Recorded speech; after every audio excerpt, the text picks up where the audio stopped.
Hey YouTube, what's up? Dr. T here in St. Petersburg, Florida. I am pleased to announce that China is a new topic I'm now adding to my channel. China has made staggering progress over the last 10 years and boasts impressive advances in bullet trains, supercomputing, autonomous vehicles, artificial intelligence, manufacturing, space exploration, global trade, and the military, to mention but a few.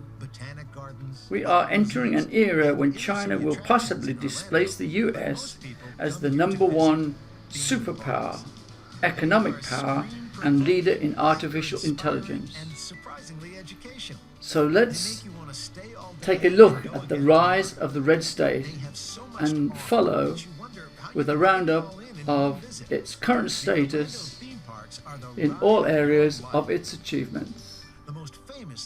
You're currently looking at a vid about Orlando, Florida's vacation, second populous vacation area in the US, next to Las Vegas, the second largest city in Florida.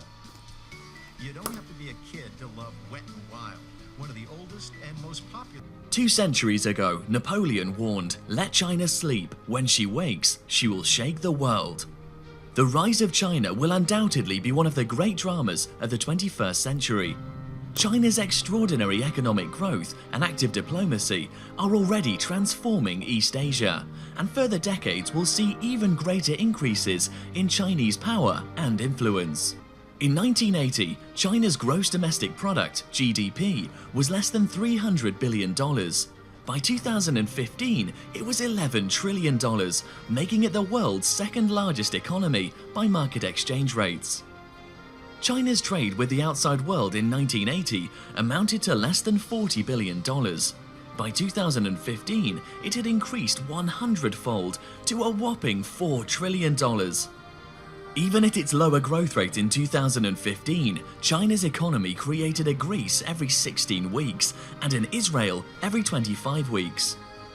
Measured by purchasing power parity, which measures how many aircraft, missiles, ships, sailors, pilots, drones, bases, and other military-related items a state can buy, and the prices it has to pay in its own national currency, China has not only surpassed the US, but also now accounts for roughly 18% of world GDP, compared to just 2% in 1980. By 2005, the country was building the square foot equivalent of today's Rome every 2 weeks.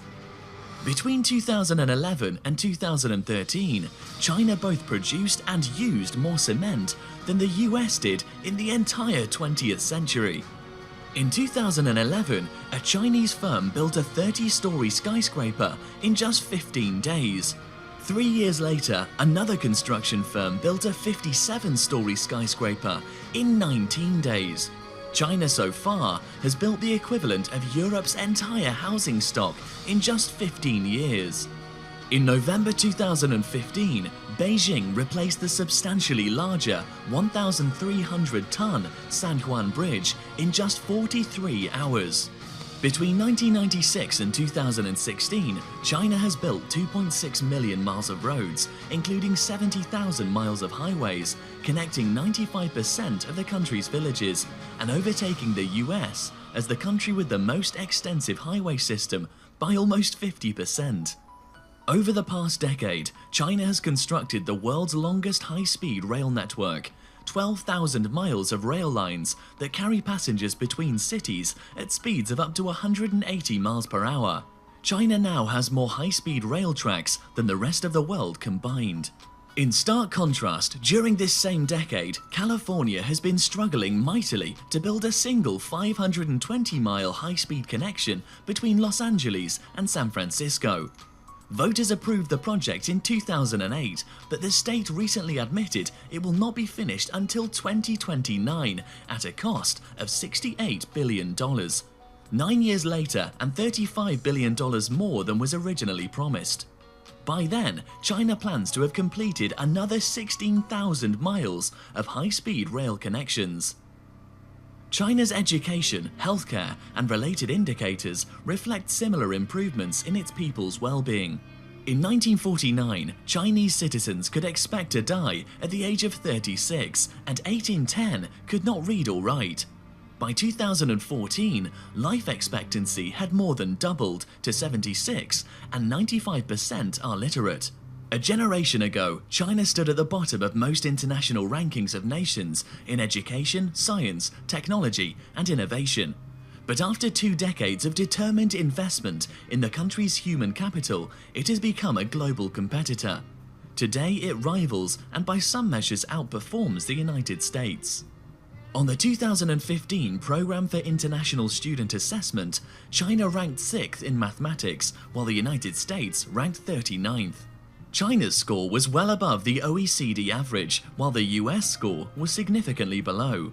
Even the highest-rated American state, Massachusetts, would stand just 20th if it were measured as its own country in the rankings, a drop from its 9th place rating when the test was last conducted in 2012.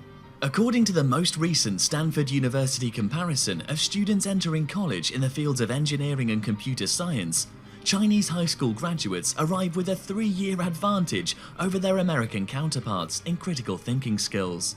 In 2015, Tsinghua University passed MIT in the US News and World Report rankings to become the #1 university in the world for engineering. Among the top 10 schools of engineering, China and the US each had 4. In STEM subjects, science, technology, engineering and mathematics, which provide the core competencies driving advances in science, technology and the fastest growing sectors of modern economies, China annually graduates 4 times as many students as the US, 1.3 million versus 300,000, and that does not even include an additional 300,000 Chinese students currently enrolled in US institutions. Long known primarily as a low-cost producer of inexpensive consumer goods, China has seen its share of total global value added in high-tech manufacturing increase from 7% in 2003 to 27% in 2014. The US National Science Foundation report that documented this growth also finds that over that same decade, the American share of this market declined from 36 to 29%. For example, in the fast-moving field of robotics in 2015, China not only registered twice as many applications for new patents, but also added 2.5 times as many industrial robots to its workforce. On its current path, China will surpass the US to become the world leader in research and development spending by 2019.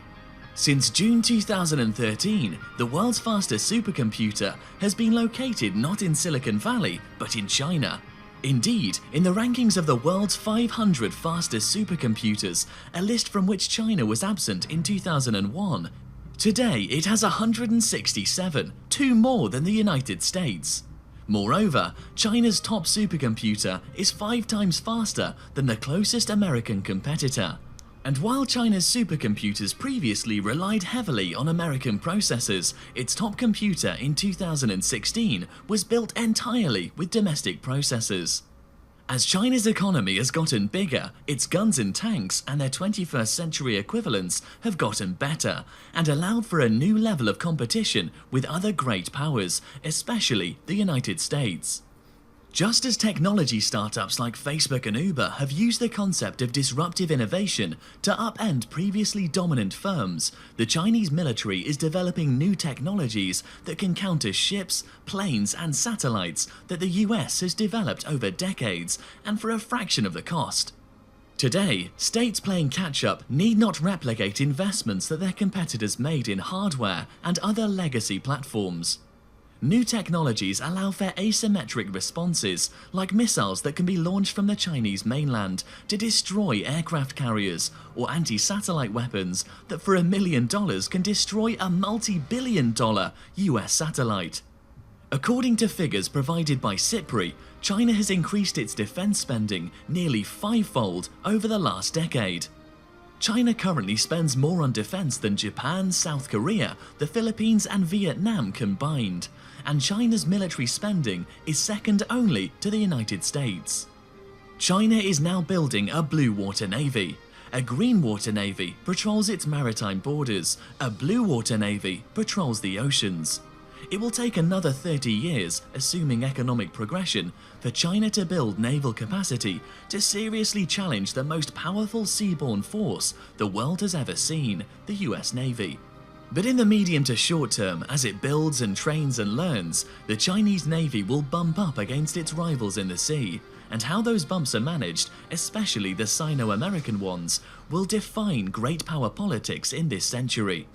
China intends to become a two-ocean power, Pacific and Indian.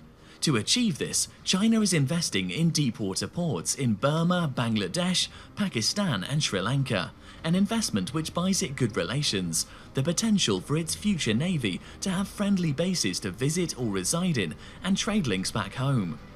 In 2014, China inaugurated a major international economic development program by financing infrastructure projects in the historical Silk Route countries.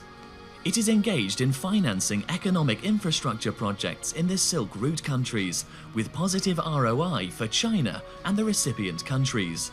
The Chinese are also building ports in Kenya, railway lines in Angola, and a hydroelectric dam in Ethiopia. They are scouring the length and breadth of the whole of Africa for minerals and precious metals. So guys, that's a little glimpse as to why many analysts are talking about the rise of China.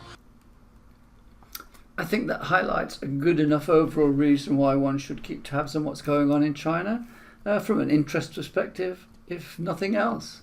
And in future posts, I'll try and find out anything that's interesting in regard to their developments and progress and put it up on this channel.